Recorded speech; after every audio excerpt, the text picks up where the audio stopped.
Y'all ready for this one? Yeah. We talking about it now. If I remember correctly, my son has told me his story, right? I'm going to tell him mine. He's going to tell me his. He's told me it before, but I really don't remember because it was a small detail and it was such a long time ago. But all I do remember is feeling like it broke my damn heart. You know what I'm saying? And I think I've told you that before, right? Yeah, you said those exact words. And those exact words, you know what I'm saying? And I was like, I felt like when I heard that story, I was like, shit, that story done broke my heart. So anyway, we're going to kick it off. I'm going to leave it up to you. You want me to go first or? I want you to go first. You want me to go first? Yeah. All right, so let's talk about me. So anyway, my story is I did not lose my virginity. First of all, we're not going to use names. Okay. Because we're not trying to embarrass nobody, you know what I'm saying? We're not going to do that on this podcast. Yeah, if anything, we're going to embarrass ourselves. You know what I'm saying? Yeah. No names, no locations or anything like that. Just something in general. Just a general, Right, story, sure. just to give y'all a piece of Don't give me the name of the school, what's whatever. going on. But I'll give you the general outline, right? So for me, I didn't lose mine. I didn't lose it in high school. I left it, I want to say right after high school, so I was like 19, 20, like right around that range. I had already messed with girls, but I had a chance to lose my virginity in 6th grade. 6th grade. Oh, you had a chance. I Okay, had a I thought you chance. said you did. Oh, no. I was like, this is the first time for me. Yeah. First time for me, first time for y'all, but go ahead. Yeah, Okay, no, so I had you a had chance. a chance. Yeah, I had oh, a this is a chance. great story. Oh, yeah, go ahead. This is how I had a remember chance this. to lose it. And that right there blew my mind because I was like, what the hell? Because people's already doing it, Yeah, right? yeah, These kids is fast as hell. You know what I'm saying? I'm from Modesto, California. They fast as hell. And that scared me. While a lot of my homies would have took that chance, I pussed out, for lack of a better term. You know what I'm saying? Is what we would have called it back in the day. So I pussed out. In high school, I had more chances. In high school, I had a chance to do a threesome. You know what I'm saying? So they was on him, y'all. He was just scared. That's all it was. He was just scared, man. That's all it was. You heard him. I was waiting for him to bring this up. In high school, he had a chance to have a threesome, man, and he turned it down. He turned it down. What high school kid, you don't want to turn it down unless they scared, man. You know what I mean? I think you just had to grow up here, man.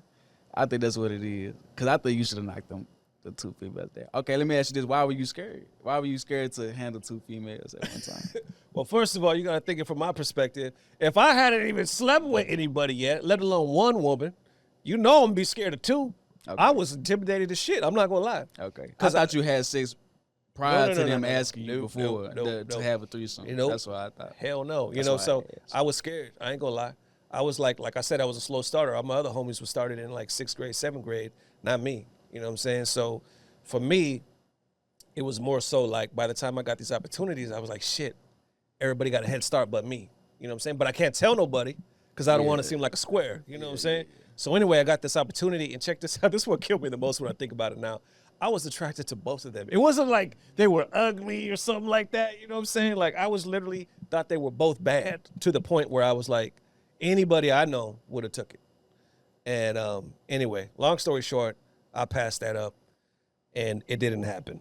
You know what I'm saying? So fast forward to me getting out of high school, being like 19, 20. I was talking to a girl, still in California. Like I said, no locations, no names. But we ended up doing it, and it's one of those, to me, typical horror stories of losing your virginity because I ain't really heard too many good ones. I ain't gonna lie. You know, I don't hear no fantasy ones that you see in the movies. Like, mine was pretty bad. Like, we started doing it. I think we was like in somebody else's house. Like, it was like it was somebody's relatives, like adults. We were kind of sneaking it in and whatnot. And it wasn't planned. It just happened. And then when it happened, I didn't really know what I was doing. You know what I'm saying? And this is going to sound bad to say, but like I said, we ain't trying to embarrass anybody, but I didn't know how it was supposed to feel. You feel me? Yeah. I didn't know how it was supposed to feel. So when I started doing it, I'm just doing the motion, but I'm thinking to myself, is this supposed to be this loose? Like I literally, y'all, I ain't lying to you. I literally am thinking, am I even in right now? Oh my God. I'm not lying. And I'm looking at her face, and she making faces like she into it. I'm confused. I'm literally like, he's lost. I'm lost because I'm thinking, what's happening right now? I know that it's probably not supposed to feel like this, but she acting like it's okay. You feel me? It's a nightmare right now for me because I'm knowing damn well. It's your first time, but you knowing this ain't how it's supposed to be. You feel me? We all know that feeling, man. And I'm horrified, but I'm going with it, right? Because what I'm gonna do now. Anyway, thank God, somebody done woke up in the house or something like that, and we had to stop. So it only lasted like I want to say like 5 minutes. It wasn't even nothing. You know what I'm saying? But I'm thankful that it wasn't nothing. You know what I'm saying? I think you laughing, but I'm telling you the truth. I am thankful that it wasn't nothing because it didn't feel good. It wasn't the right atmosphere. I mean, not to sound like, mushy or anything, but real talk, it wasn't love. It wasn't how I always thought it would be. Wait, first of all, yeah, just tell us the age, all that, without giving going away into it, but I ain't identities. I'm gonna go into it without going into it. Right. So I was young, man. I was super younger than I am right now. I was probably I was in middle school, 7th grade, so probably, what is that, 14, something like that. No, you're not even a teenager in middle school, are you? Man, I don't know. You just got out of. Bro. Okay, so let's. So you about 14-ish? Yeah, I'm about like 14 or something like that. I still didn't even know that. I thought it was high school. Yeah, 14. It just happened real quick. I didn't plan on having sex this day or nothing like that. It wasn't nothing. That's the thing, is I remember you saying that it kind of just happened. It kind of just happened. It was a girl in my school, man. This little thick girl, man, and she would just follow me around and stuff. But she was like known as like the school hoe. You know what I mean? So I always kind of kept my distance from her. But being a young kid, man, you kind of drawn to shit like that, like, you know what I mean, like, yeah. So, I just remember, we had ROTC one day and stuff like that. I'm with my sister and stuff. We sitting outside waiting for my mom, like we do every day. And it'd only be a handful of kids over there because it's not a real predominant pickup area, We still in Oak Cliff, we in the hood, so like it's a lot of alleyways and it's a lot of abandoned houses and stuff like that. So this girl was with it, man. She was pressuring me. It was the peer pressure. The peer pressure got to me. There's a lot of homeboys around and stuff. She came and just, kind of put her hand. So she in called you out. What? Yeah, kind of just came and like got in my face and stuff. Like, you cute, shit like that. Like, you cute too. Wait, she put her hand in your pants as she said that? Yeah, we had the conversation. Yeah. Like, you cute, whatever, but she get real close and shit, so we like these. Like as close as I am to this mic. Yeah.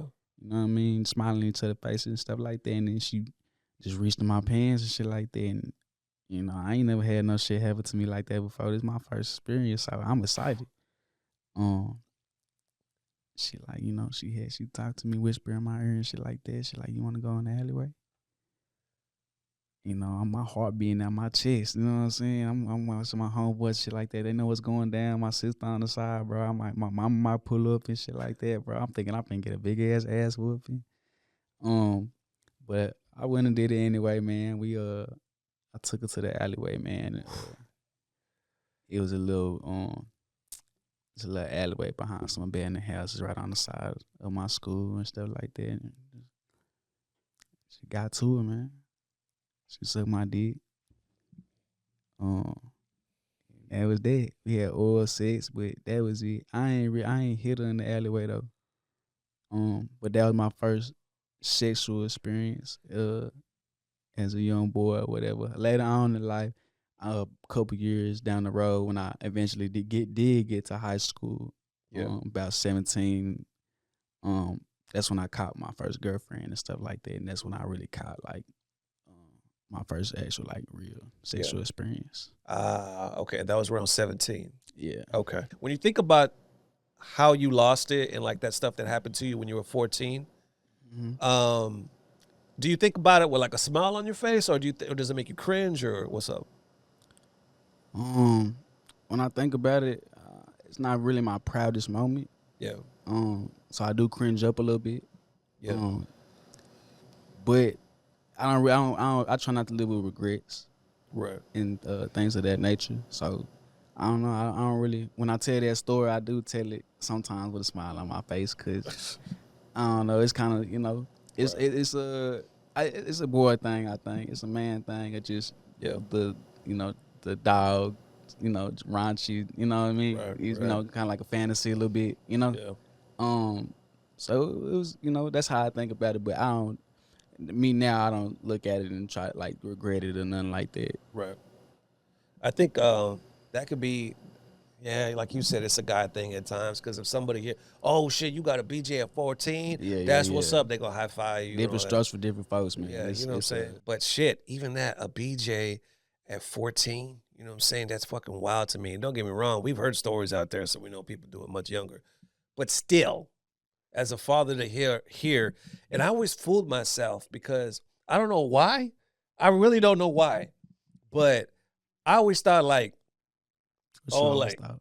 you know what I'm saying? Like, I always thought like, oh, somehow with my son, because at one point we were really close, like, doing everything, b-boying, video games, whatever I was doing, he was doing. Right. So for some reason, I thought in my head that it was just always going to be that way. You know what I'm saying? That he was never going to enter another phase. That's just me, Maybe it's all fathers. And I thought when he did end up banging or having sex, that somehow I would know about it. You know what I'm saying? And I don't even know how to explain that. Not that he was going to run and tell me or something like that, but I always just thought that when it happened, I would somehow know.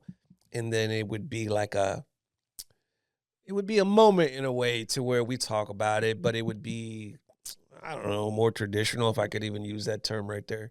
Like I said, none of it really makes sense. This is just me spitballing as a father. But when I heard that, I can really answer that question for you right there. 'Cause, all right, go ahead. It's not. We didn't really like talk about stuff like that until like just recently. You know what I mean? We were very close. You know what I mean? You've been there my whole life, so I was right up under you. You my best friend for forever, and stuff like that. But when it came down to like talking to you about like stuff like that, like going on in my life and stuff like that, I don't know. I just ain't feel comfortable. Right. Didn't feel comfortable enough. Yeah. I don't know, and hopefully that's something I could change, like do with my kid. But because I want my kid to do that too. Yeah, that's to be expected because I had told you too that my dad, I love my dad. He busted his ass to raise us. Him and my mom are still together. He always had a job up until he retired. So he's my hero in a way, right? He basically showed me what a man is supposed to do to take care of his family. But with that being said, he's from a different generation, so we didn't talk.